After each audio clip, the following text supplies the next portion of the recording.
Please subscribe to Bear Nerd Fun. Smash the like button. Goodbye. Hail to all. We do not need. Hail to all. Now come on, Hollywood. Stop smelling your own farts. You might get mistaken for arse sniffers. Remember, when you go woke, you go broke. Hail to Fandom Menace. Hail to Gary at Nerdrotic. Go over to his channel and sub. Thanks for the shout out, Gary. I really appreciate it. Yeah, I agree. Colin Trevorrow is freaking awesome. Donating money for Alexander Divine Children's Hospice. That is freaking awesome. Thanks for shouting that out, man. And hail to you. Yeah, great friend indeed, man. Great friend indeed. Hail. Article coming right up. Hail to all. This is Bear at Bear Nerd Fun. Well, apparently there is some R2-D2 rumors that he's been destroyed or something or another. Well, you all know that I've got a pretty good leak. So, I searched all the R2 stuff in this article, and R2's only mentioned 3 times. And this is everything that they've done and everything they changed their mind on in The Rise of Skywalker. Keep that in mind.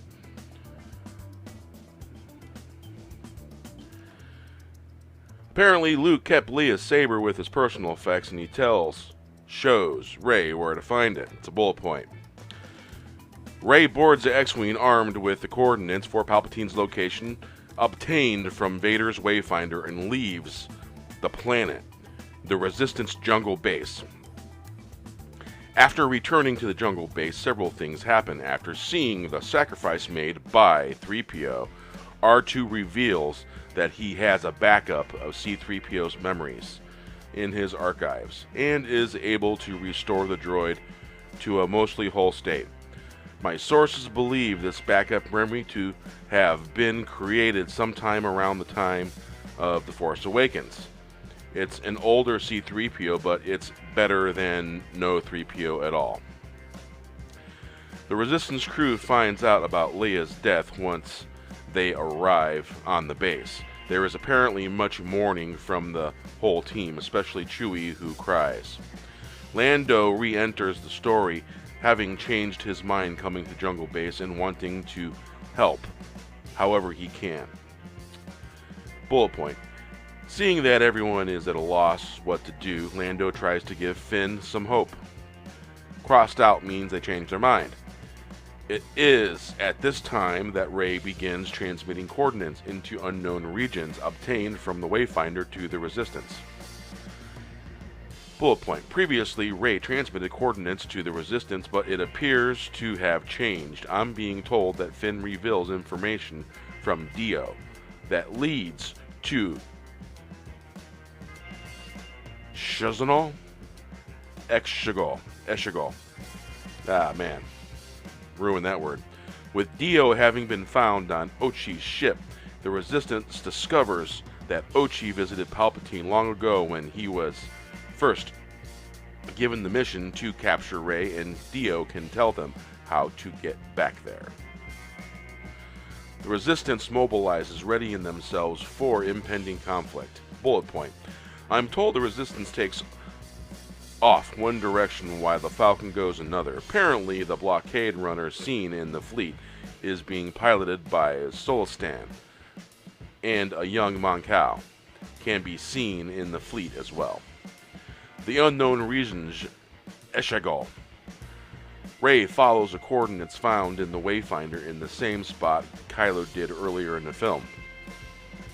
Rey lands outside the giant cube floating above the ground and makes her way through the same underground passages, where Rey and Kylo's experiences begin to differ. Come in with where Rey discovers Palpatine. Palpatine is not in the same chamber that Kylo discovered him in, but in a huge open-air arena. surrounded by Sith loyalists in dark cloaks in the grandstands. Bullet point. A source has also told me that royal Patreon guards of some sort are present for Rey's first meeting with Sidious. Palpatine being supported by some kind of mechanical arm, possibly connecting Palpatine to life support machinery. The sky above the stadium is filled with Star Destroyers, soon to be embroiled in conflict. With the approaching resistance, Rey begins to confront Palpatine. Bullet point. The scene has supposedly been tweaked in editing reshoots, now with no mention of dyad concept. It is said to be clearer that Palpatine truly wills Rey to strike him down in anger. Palpatine reportedly acknowledges that he extended a very similar offer to Luke years before, but on that day Luke had his father to save him. Rey had nobody. She tries to resist at first, but slowly begins to lose her resolve. During this conversation, Sidious reportedly confirms Rey's lineage and goads her on to take up a lightsaber and strike him down, very much like how he encouraged Luke to do the same thing 30 years prior, telling her that only in killing him will she gain the power needed to save her friends. Palpatine also apparently makes statements alluding to the belief that Vader could not betray Luke due to their familiar bond, and that some same kind of bond would ultimately cause Rey to do what the Emperor wishes. As the battle between the First Order / Empire and the Resistance rages in skies above them, Rey gives into the Emperor's commands and decides to strike him down. Through means that are still a bit foggy to me, Ben Solo was able to leave the wreckage of the Death Star and his former persona behind and travel to Exegol with the purpose of joining Rey to help her face down Sidious. Before leaving the Death Star wreckage, Ben abandoned Kylo's lightsaber, so now he's walking into a war zone with no weapon. When he arrives on the planet, he encounters the Knights of Ren, who are guarding the entrance to the arena where Rey and Sidious are. Crossed out. Ben reportedly dispatches each of them using the Force. They changed their mind on that. Bullet point. Ben killing the Knights with only the Force has apparently changed, as it's being told to me now he initially gets beat up by the Knights without a weapon. After doing this, he enters the arena as Rey is about to strike the Emperor using Leia's blade. That's crossed out, of course. Ben grabs Anakin's lightsaber, warns Rey to reconsider what she is about to do, to not kill the Emperor in anger. As Rey is about to kill Palpatine, she sees no way around this, and senses Ben at the last moment. She realizes that she's not alone and initiates a Force bond with him to pass off one of her lightsabers to him. Rey apparently takes out the guards with Leia's saber, while Ben uses Anakin's to dispatch the Knights of Ren. They reconvene to face Palpatine together. Seeing Ben arrive pleases Sidious, crossed out, as he apparently speaks about how he can feel the power of the dyad flowing between them. Palpatine then uses his power to bond them together and begins to siphon power from that bond. Crossed out. From them and direct it into himself, as crossed out. The power of the dyad, not crossed out. Their power flows into him. The once silky and decrepit Palpatine stands tall and strong once again, restoring himself to a much younger, healthier state. My sources on this tell me that it looks clear to them that it was Sidious' plan for Rey to kill him, take over and carry on his legacy. but sucking the life out of them and rejuvenating himself was his contingency plan. The skies over Ishigol, while all the action is happening on the ground, much more explosive events are happening in the sky. The Resistance and the First Order are locked in battle. The details I have on what happened during this branch of the plot are a bit sparse at the moment, but here's what I have been told. The Resistance arrives and they are confronted with hundreds of Palpatine's Sith Star Destroyers. Ooh, hundreds. The goal is to take out the flagship of the Star Destroyers where General Pryde is located. Taking out the flagship will supposedly sever communications with the rest of the fleet and prevent them from being able to navigate the perils of the unknown regions.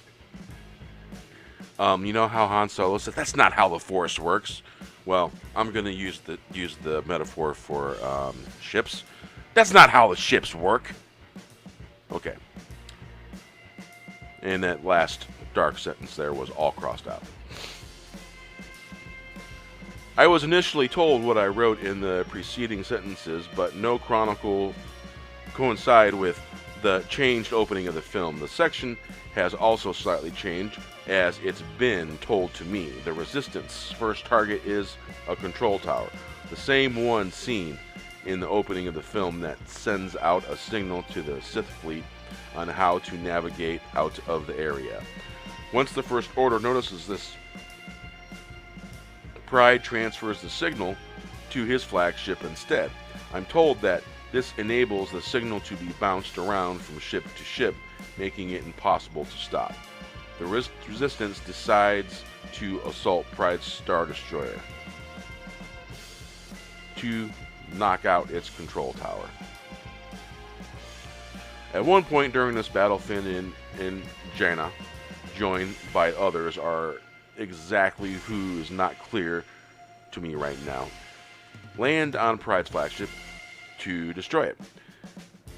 They recognize this as essentially a suicide mission, but Finn and Jaina in particular see the price they may have to pay as Wart is worth it to prevent more children from being abducted like they once were. So they were abducted too. I'm told that this assault has the feel of D-Day style landing, using the creature Jaina had been seen riding in promo photos against Sith troopers. Ooh, space horsies. The troopers allegedly put up a fight, but the good guys eventually win, knocking out the tower while the Resistance is taking heavy losses. Pryde announces that they will simply transfer the signal to another ship and carry on. Ishigol having returned to full strength, Palpatine then shoots lightning into Ben, forcing him to fall into a bottomless abyss, never to be seen again. Sidious then shoots lightning into the sky at Resistance ships. This reportedly shorts the ship out, leaving them essentially dead in water, as it were. He reportedly continues to make statements about how Rey will join him.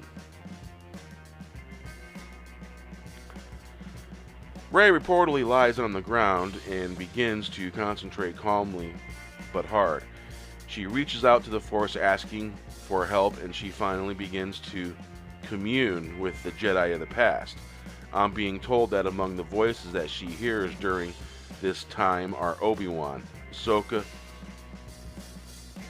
Oh, so they killed Ahsoka off just for this. Frackin' bastards. Among others, although these are the only names I have specifically been told. And finally, Leia. In defiance of this, Rey grabs both Anakin's and Leia's lightsabers, and Palpatine turns his wrath on her. It's lightsaber versus lightning at this point, crossed out. And when it seems like all hope is lost for Rey, the specters of Luke and Leia come to her aid. They jointly work together.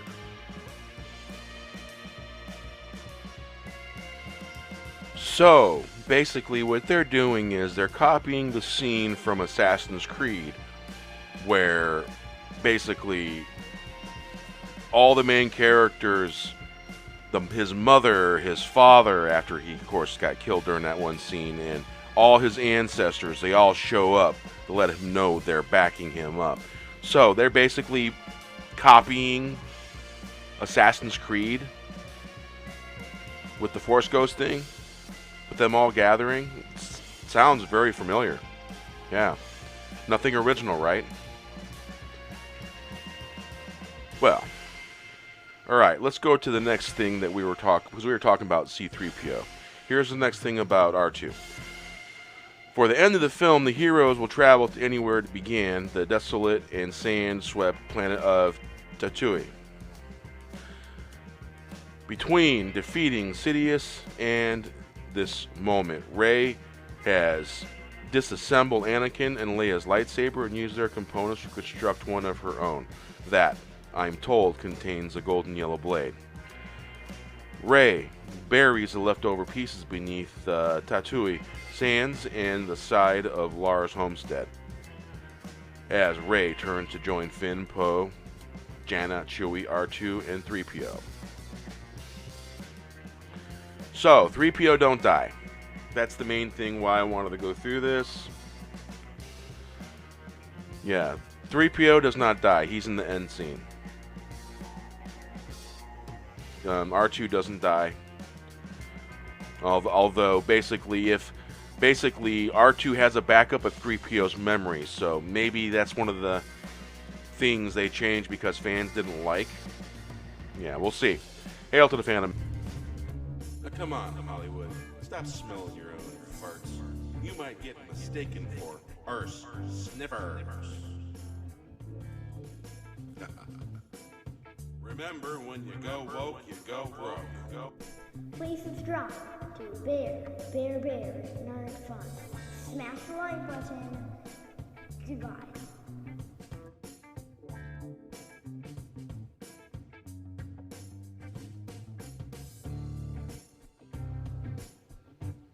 Say hello. Hello.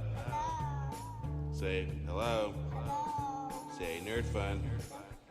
Nerd fun. Nerd fun. Say goodbye. Goodbye.